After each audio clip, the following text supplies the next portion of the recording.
One day Jesus left the crowds to pray alone. Only his disciples were with him, and he asked them, "Who do people say I am?" "Well," they replied, "some say John the Baptist, some say Elijah, and others say you are one of the other ancient prophets risen from the dead." Then he asked them, "But who do you say I am?" Peter replied, "You are the Messiah, sent from God." Jesus warned his disciples not to tell anyone who he is. "The Son of Man must suffer many terrible things," he said. "He will be rejected by the elders, the leading priests, and the teachers of religious law. He will be killed, but on the third day he will be raised from the dead." Then he said to the crowd, "If any of you wants to be my follower, you must give up your own way. Take up your cross daily and follow me." While everyone was marveling at everything he was doing, Jesus said to his disciples, "Listen to me and remember what I say. The Son of Man is going to be betrayed into the hands of his enemies." But they didn't know what he meant. Its significance was hidden from them, so they couldn't understand it, and they were afraid to ask him about it. Taking the 12 disciples aside, Jesus said, "Listen, we're going up to Jerusalem, where all the predictions of the prophets concerning the Son of Man will come true. He will be handed over to the Romans, and he will be mocked, treated shamefully, and spit upon. They will flog him with a whip and kill him, but on the third day he will rise again." But they didn't understand any of this. The significance of his words was hidden from them, and they failed to grasp what he was talking about. The festival of unleavened bread, which is also called Passover, was approaching. The leading priests and teachers of religious law were plotting how to kill Jesus, but they were afraid of the people's reaction. Then Satan entered into Judas Iscariot, who was one of the 12 disciples, and he went to the leading priests and captain of the temple guard to discuss the best way to betray Jesus to them. They were delighted, and they promised to give him money. So he agreed and began looking for an opportunity to betray Jesus so they could arrest him when the crowds weren't around. When the time came, Jesus and the apostles sat down together at the table. Jesus said, "I have been very eager to eat this Passover meal with you before my suffering begins. For I tell you now that I won't eat this meal again until its meaning is fulfilled in the kingdom of God." Then he took a cup of wine and gave thanks to God for it. Then he said, "Take this and share it among yourselves, for I will not drink wine again until the kingdom of God has come." He took some bread and gave thanks to God for it. Then he broke it into pieces and gave it to the disciples, saying, "This is my body, which is given for you. Do this in remembrance of me." After supper, he took another cup of wine and said, "This cup is the new covenant between God and his people, an agreement confirmed with my blood, which is poured out as a sacrifice for you." Jesus went out as usual to the Mount of Olives, and his disciples followed him. On reaching the place, he said to them, "Pray that you will not fall into temptation."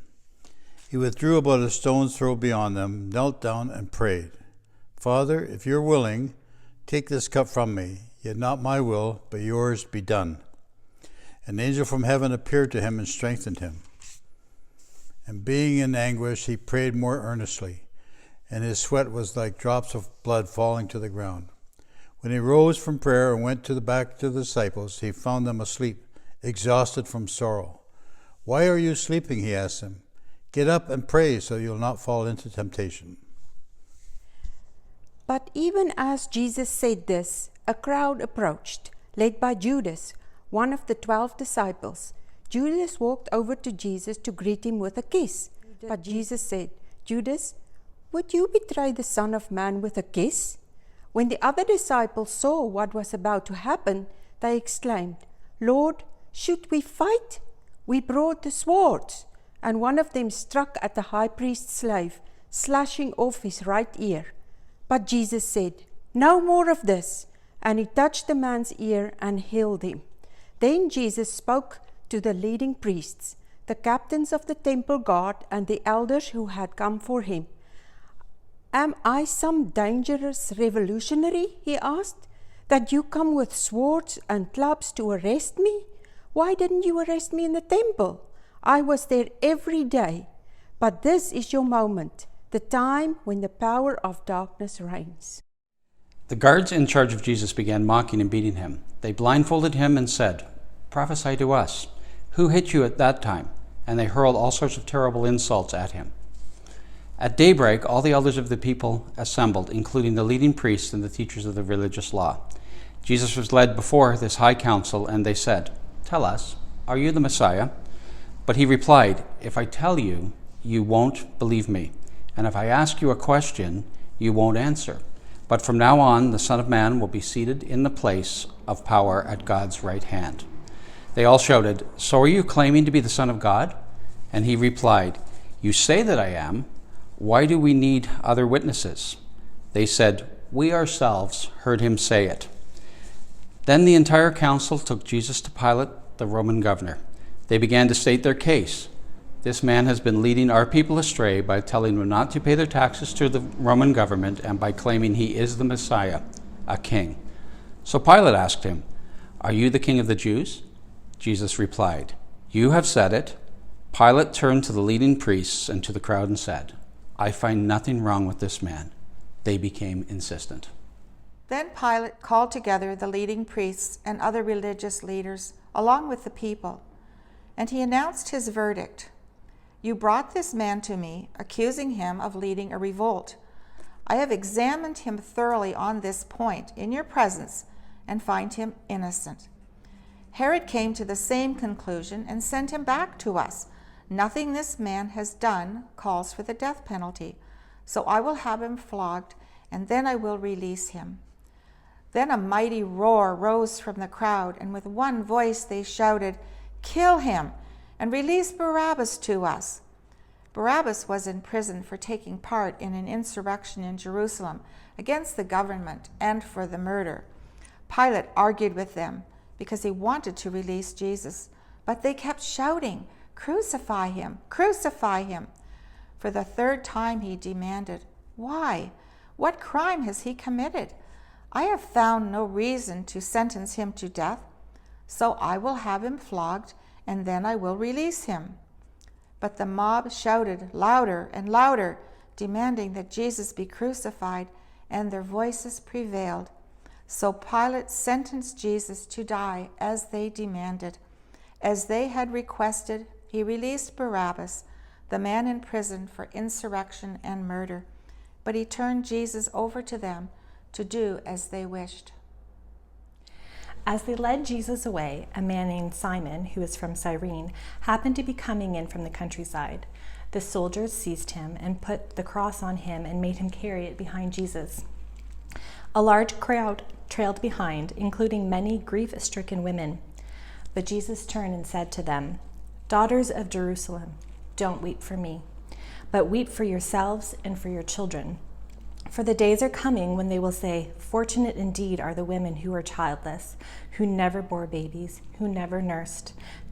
People will beg the mountains, 'Fall on us,' and plead with the hills, 'Bury us.' For if these things are done when the tree is green, what will happen when it is dry?" 2 others, both criminals, were led out to be executed with him. When they came to the place called the Skull, they nailed him to the cross. And the criminals were also crucified, one on his right and one on his left. Jesus said, "Father, forgive them, for they know not what they are doing." And the soldiers gambled for his clothes by throwing dice. The crowd watched, and the leaders scoffed. "He saves others. Let him save himself if he's really God, Messiah, the chosen one."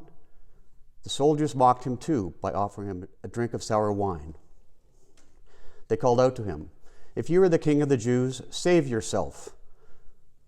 A sign was fastened above him with these words, "This is the King of the Jews." By this time it was about noon, and the darkness fell across the whole land until 3 o'clock. The light from the sun was gone, and suddenly the curtain in the sanctuary of the temple was torn down the middle. Then Jesus shouted, "Father, I entrust my spirit into your hands." And with those words, he breathed his last. When the Roman officer overseeing the execution saw what had happened, he worshipped God and said, "Surely this man is innocent." And when all the crowd that came to see the crucifixion saw what had happened, they went home in deep sorrow. But Jesus' friends, including the woman who had followed him from Galilee, stood at a distance watching.